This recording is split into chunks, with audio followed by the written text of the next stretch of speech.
İndi söyleyemedin. Sana varlı mı? İndi söyleyemedin. Sana varlı mı?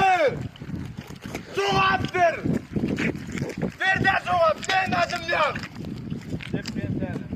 Cevap ver. Ne adım yan? Konuşan işinde sünük. Tamam. Ne? Anladım. Böyle ben uğrayatsan, yarışan vardı. Benim TV yok ya. Mekan gel.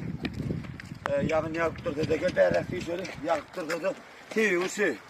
Tabii. Türkistan bulaydım için ne soğukları. Aklat et, bunu zekmetin derli bakıyor. Ama Hacı Almanlar. Türk amanelliği ne?